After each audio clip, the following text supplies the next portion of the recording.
الحمد لله رب العالمين والعاقبة للمتقين والصلاة والسلام على أشرف الأنبياء والمرسلين وعلى آله وأصحابه أجمعين ومن تبعهم بإحسان إلى يوم الدين. أما بعد، قال النبي صلى الله عليه وسلم: فإذا صليتم العشاء فإنه وقت إلى نصف الليل. معزز حاضرین، پچھلے درس میں نماز مغرب کا اول وقت اور نماز مغرب کا آخری وقت، اس سلسلے میں ہماری گفتگو ہوئی تھی کہ نماز مغرب کا آخری وقت شفق احمر، سرخی کے ختم ہونے تک ہے. اس پر ہماری گفتگو ختم ہوئی تھی. آج انشاءاللہ نماز عشاء، اس کا اول وقت کیا ہے اور آخری وقت کیا ہے، اس پر گفتگو انشاءاللہ ہوئے گی. اول وقت کے سلسلے میں یعنی عشاء کا جو وقت شروع ہوتا ہے، اس سلسلے میں تو علماء کا اتفاق ہے اور حدیث صاف ہے جس میں حضرت جبریل علیہ السلام نبی اکرم صلی اللہ علیہ وسلم کو نماز پڑھائی، 5 وقتہ نماز پڑھائی 2 دن. اس میں پہلے دن آپ نے جس وقت میں پڑھائی نماز، حدیث میں آتا ہے فصل العشاء حین غاب الشفق، عشاء کی نماز اس وقت پڑھی جبکہ شفق غائب ہو گیا تھا، سرخی غائب ہو گئی تھی. تو معلوم یہ ہوا حدیث سے عشاء کا اول وقت، پہلا وقت کون سا ہے؟ جب آسمان سے شفق غائب ہو جائے، سرخی ختم ہو جائے تو وہاں سے عشاء کا وقت شروع ہو جاتا ہے. اب عشاء کا آخری وقت کیا ہے؟ اس میں آپ مختلف حدیثیں پائیں گے اور علماء کے تطبیقات بھی آپ اس میں پائیں گے. آخری وقت کے سلسلے میں حدیث جبریل میں ہے ثم جاءه العشاء حين ذهب نصف الليل او قال ثلث الليل فصلى العشاء. دوسرے دن جو جبریل نے نماز پڑھائی، عشاء کا وقت آیا جبکہ رات کا آدھا حصہ ہو گیا تھا یا پھر رات کا 1/3 حصہ ہو گیا تھا. 1/3 یا 1/2 دونوں الفاظ ہیں حدیث میں. رات کا تہائی حصہ ہو گیا تھا، 1/3، یا پھر رات کا آدھا حصہ ہو گیا تھا. فصل العشاء، تو عشاء کی نماز ادا کی گئی. اسی طرح مختلف حدیثیں ہیں. ایک حدیث یہ بھی ہے اخر النبی صلی اللہ علیہ وسلم صلاۃ العشاء الى نصف اللیل ثم صلی، نبی کریم صلی اللہ علیہ وسلم نے عشاء کی نماز تاخیر کی آدھی رات تک، پھر آپ نے نماز عشاء پڑھی. بہرحال احادیث میں ایک الفاظ اس طرح سے بھی ہیں فَإِذَا صَلَّيْتُمُ الْعِشَاءَ فَإِنَّهُ وَقْتٌ إِلَى نِصْفِ اللَّيْلِ. اگر تمہیں عشاء کی نماز پڑھنا ہے تو اس کا آخری وقت آدھی رات ہے. مکمل اگر حدیث کا مطالعہ کریں گے، احادیث کا، تو مختلف الفاظ ہمیں ملتے ہیں. ایک ملتا ہے شطر اللیل، رات کا آدھا حصہ. ایک لفظ ملتا ہے قریب النصف اللیل، آدھی رات کے قریب تک. ایک لفظ حدیث میں یہ بھی ملتا ہے نصف اللیل الاوسط، آدھی رات برابر. تو یہ مختلف الفاظ ہمیں ملتے ہیں. پھر امام نووی رحمۃ اللہ علیہ صحیح مسلم کی شرح میں، صحیح مسلم میں یہ روایت ہے وصلی العشاء بعد ما ذهب ثلث اللیل، اللہ کے رسول صلی اللہ علیہ وسلم نے نماز عشاء پڑھی ثلث اللیل ختم ہونے تک، یعنی رات کا 1/3 حصہ 1/3 ختم ہونے تک. یہاں امام نووی رحمۃ اللہ علیہ احادیث کو جمع کر کے لکھتے ہیں. ایک حدیث میں برابر آدھی رات، ایک حدیث میں رات کے آدھی رات کے آغاز میں، ایک حدیث میں جبکہ کیا ہے ثلث اللیل یعنی 1/3 حصہ۔ ان تمام احادیث کو جمع کر کے پورے حدیثیں صحیح ہیں، تو آپ کون سا لیں گے؟ یہی فتویٰ جو ہے اتنا آسان نہیں ہے کہ ایک حدیث کو دیکھیں ہم کچھ بھی کہہ دیں یہ جائز ہے یہ جائز نہیں ہے، نہیں، علماء کی بہت گہری نظر ہوتی ہے۔ فتویٰ ایک دو احادیث کو لے کر کے فتاوے دیے نہیں جاتے، ایک دو احادیث کو دے کر مسئلہ حل نہیں کیا جاتا، شرط یہ ہے کہ اس کے مقابل اور مزید دیگر احادیث نہ آئیں، ورنہ دلیل کے لیے ایک حدیث بھی کافی ہے۔ اگر مختلف حدیثیں مل رہی ہیں، معنی آگے پیچھے مل رہا ہے، تو علماء کی بہت گہری نظر ہوتی ہے۔ تو امام نووی رحمۃ اللہ علیہ تطبیق دیتے ہیں۔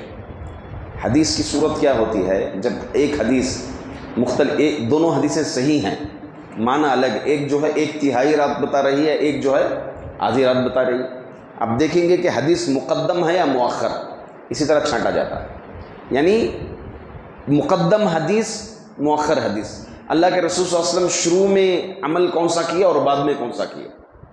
اگر ہمیں مؤخر والی حدیث مل جاتی ہے کہ بعد میں آپ کا عمل یہ ہے، پہلے عمل یہ تھا، تو یہ منسوخ ہو گئی اور یہ ناسخ ہو گئی۔ اگزامپل، اللہ کے رسول صلی اللہ علیہ وسلم جب پہلی رکعت ختم ہونے کے بعد سجدے سے اٹھتے تو جلسہ استراحہ کرتے تھے، جبکہ آپ کو صحیح ایک حدیث ملے گی کہ آپ ڈائریکٹ اٹھے سجدے سے۔ تو دونوں احادیث کو دیکھیں گے، پتہ یہ چلتا ہے کہ اللہ کے رسول صلی اللہ علیہ وسلم کا شروع کا عمل سجدے سے ڈائریکٹ آپ بنا انتظار کیے کہ بنا بیٹھے کہ آپ دوسرے رکعت کے لیے اٹھ گئے، جبکہ اللہ کے رسول صلی اللہ علیہ وسلم کا آخری عمل کیا ملتا ہے کہ اللہ کے رسول صلی اللہ علیہ وسلم جلسہ استراحہ رک کر آپ پھر دوسرے رکعت کے لیے اٹھے۔ تو محدثین کا اصول ہے جب حدیث مقدم اور حدیث مؤخر ٹکرائے تو کس پر عمل کریں گے؟ حدیث مؤخر یہ ناسخ ہوگی اور یہ حدیث مقدم کیا ہوگی؟ منسوخ ہوگی، یعنی اس پر عمل نہیں کیا جائے گا۔ عمل کس پہ کیا جائے گا؟ جو بعد والی حدیث ہے اس پر عمل کیا جائے گا۔ اگر مقدم مؤخر نہیں مل رہے ہمیں، تب کیا کریں گے؟ یعنی ایک حدیث کو ترجیح دینے کی صورت ہی نہیں مل رہی ہے، ناسخ منسوخ کی صورت نہیں مل رہی ہے، تو اب یہ حدیثیں جو ہے آپ کو ایسے نہیں ملیں گی۔ تو اس کی تطبیق ایسا کہتے ہیں کہ سام بھی مر جائیں لاٹھی بھی نہ ٹوٹے، تو یہ ہے تطبیق۔ دونوں حدیثوں پر عمل کرتے ہوئے امام نووی رحمۃ اللہ علیہ فرماتے ہیں کہ اللہ کے رسول صلی اللہ علیہ وسلم نے جو نماز عشاء شروع کی تھی، آغاز جو کیا تھا وہ 1/3 ختم ہونے پر کیا تھا، یہاں تک کہ آپ نے عشاء کی نماز اتنی طویل پڑھائی رات کا آدھا حصہ ہو گیا۔ تو راویہ نے حدیث نماز پڑھنے والے کئی تھے۔ اب جو صحابہ نے یہ بیان کیا کہ اللہ کے رسول صلی اللہ علیہ وسلم نے آدھی رات تک پڑھائی، آدھی رات میں نماز عشاء پڑھائی، وہ نماز ختم ہونے کے بعد کا وقت بتایا، نماز جب ختم ہوئی عشاء کی نماز اس وقت کو بتایا، اور جو صحابہ ثلث اللیل بتایا 1/3 بتایا، انہوں نے نماز شروع کرتے وقت کا ٹائم بتایا۔ الغرض کل ملا کر کے بات ہمیں یہ ملے گی، وقت اختیار آپشنل وقت نماز عشاء کا کہاں تک ہے؟ آدھی رات تک ہے، آدھی رات تک نماز عشاء پڑھ سکتے ہیں۔ اب سوال یہ ہے کہ بعض علماء فقہا جیسے جمہور، حناف کے نزدیک، شوافی کے نزدیک، حنابلہ کے نزدیک، اور اسی طرح امام مالک رحمۃ اللہ علیہ کے پہلے قول کے پہلے فتوے کے مطابق ایک مسئلہ یہ بھی ہے کہ نماز فجر کا آخری وقت فجر تک ہے۔ ان کے نزدیک نماز عشاء کا آخری وقت کہاں تک ہے؟ فجر تک ہے۔ ان کی بھی دلیل ہے۔ ان کی دلیل کیا ہے؟ آپ ایک واقعہ سنو ہوں گے نبی اکرم صلی اللہ علیہ وسلم سے ایک مرتبہ فجر کی نماز تاخیر ہو گئی تھی۔ کب ہوئی تھی؟ فجر، یہ سورج طلوع ہو گیا تھا۔ ایک مرتبہ صحابہ کے ساتھ آپ سفر میں تھے، راستے میں پڑاؤ ڈالا، پڑاؤ ڈالنے کے بعد حضرت بلال سے اللہ کے رسول صلی اللہ علیہ وسلم کہے کہ بلال فجر میں اذان دے کر جگا دینا قافلے کو، ذمہ داری دے دیے تھے۔ تو بلال بھی جھاڑ پہ ٹیک لگا کر کے تلوار لے کر، انہیں بھی نیند آ گئی، یہاں تک کہ سورج طلوع ہو گیا، سب سوئے ہوئے ہیں، پورا قافلہ سویا ہوا ہے۔ سورج کی شعاعیں نبی کریم صلی اللہ علیہ وسلم کے چہرے پر پڑی، آپ بیدار ہوئے، کہا کہ بلال تمہیں جگانے کے لیے حکم دیا گیا تھا۔ کہا کہ اللہ کے رسول جس نے تمہیں سلایا اس نے مجھے بھی سلا دیا، نیند لگ گئی۔ اب نیند میں کیا ہے؟ رفع القلم، مرفوع القلم ہے۔ اللہ کے رسول صلی اللہ علیہ وسلم فرماتے ہیں رفع عن امتی، رفع القلم عن ثلاث، عن النائم حتی یستیقظ۔ حدیث کیا ہے؟ عن النائم حتی یستیقظ، سونے والا یہاں تک کہ جاگ جائے، حدیث میں یہ الفاظ ہیں۔ تو مرفوع القلم ہے وہ آدمی جو نیند میں نماز اگر چھوڑ دیتا ہے، نیند میں نماز اگر اس کو تاخیر ہو جاتی ہے، جب تک سویا رہتا ہے تب تک مرفوع القلم ہے، پکڑ نہیں ہوگی۔ اب سونا کیسا، وہ بات میں اس سے پہلے بتایا ہے۔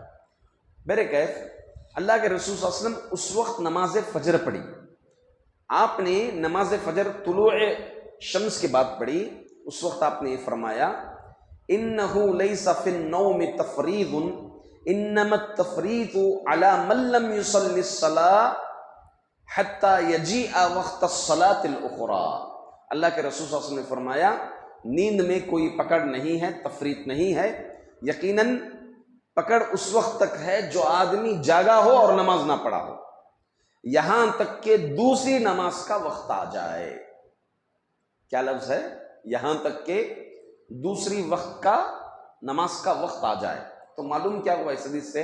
یعنی ایک نماز کا وقت دوسری نماز تک باقی رہتا ہے، یہی معلوم ہونا اس میں۔ ظہر کی نماز آغاز کب ہوتی ہے؟ زوال ختم ہونے کے بعد۔ کب تک ہے؟ سایہ لیول ہونے تک۔ جیسے ہی ظہر کا وقت ختم ہوا، وہاں سے کیا شروع ہو گیا؟ عصر کا شروع ہو گیا۔ تو عصر کا وقت سایہ ڈبل ہونے تک، اگر عذر کا وقت ہے تو غروب شمس تک ہے، غروب شمس ہوا وہیں سے کیا شروع ہو گیا؟ مغرب کا وقت شروع ہو گیا۔ شفق احمر تک ہے، شفق احمر غائب ہوا، عشاء کا وقت شروع ہو گیا۔ تو یہ فرمایا کہ وقت ایک نماز سے دوسری نماز تک ہوتا ہے۔ اس کو دلیل بنا کر کے یہ بات بتائی کہ نماز عشاء کا آخری وقت فجر تک ہے، جبکہ اس کی توجیہ حافظ ابن حجر رحمۃ اللہ علیہ فتح الباری کے اندر، امام شوکانی رحمۃ اللہ علیہ فتح الباری کے اندر امام نووی رحمۃ اللہ علیہ کا قول یہ ذکر کیا ہے کہ وقت اختیار آدھی رات تک ہی ہے، البتہ یہ جو فجر تک کی بات ہے یہ وقت عذر ہے۔ اگر کوئی سو گیا، فجر کے وقت اٹھا، قریب فجر کے وقت اٹھا، عشاء کی نماز نہیں پڑھا تھا وہ، تو وہ کیا ہے؟ اس وقت عشاء کی نماز اہل عذر نماز عشاء اس وقت تک پڑھ سکتا ہے۔ اگر وہ جاگتا ہے تو اس کے لیے وقت اختیار کتنا ہے؟ اتنا ہی ہے۔ جیسے نماز فجر کے سلسلے میں ہے، فجر کا وقت اختیار کہاں تک ہے؟ غروب طلوع شمس تک ہے۔ اب کیا وہ فجر کی نماز ظہر تک پڑھے گا؟ نہیں۔ ویسے ہی عشاء کی نماز کا وقت بھی رات کا آخری حصے تک ہے، اور یہی بات بدایت المجتہد میں ابن رشد رحمۃ اللہ علیہ، امام مالک رحمۃ اللہ علیہ کا جدید فتویٰ دیتے ہوئے ذکر فرمایا، اور اسی طرح الدرر البہیہ کے اندر بھی یہ توجیہ بیان کی گئی ہے۔ الغرض، خلاصہ کلام، وقت عشاء کا اول وقت کہاں شروع ہوتا ہے؟ جب سرخی ختم ہو جائے، اور ختم کہاں ہوتا ہے آخری وقت؟ وقت اختیار آدھی رات تک۔ اگر کوئی سو گیا تھا، نماز عشاء پڑھنے کے غرض سے آرام کیا 7 بجے 8 بجے، مگر سو گیا تھا، فجر کے قریب اٹھا، تو ایسا بندہ، ایسا مومن نماز فجر سے پہلے بھی نماز عشاء پڑھ سکتا ہے۔ یہی خلاصہ ہے۔ اب اللہ کے رسول صلی اللہ علیہ وسلم نے عشاء کی نماز کب پڑھی، افضل وقت کون سا ہے، اس پر ہماری گفتگو کل ہوگی انشاءاللہ العزیز۔ اللہ تعالیٰ سے دعا ہے کہ اللہ رب العزت ہم تماموں کو نبی کریم صلی اللہ علیہ وسلم کی سنت کے مطابق اوقات، نبی کریم صلی اللہ علیہ وسلم جن اوقات میں نماز ادا کیے ان اوقات میں نمازیں ادا کرنے کی توفیق عطا فرمائیں. آمین. وآخر دعوانا ان الحمد للہ رب العالمین.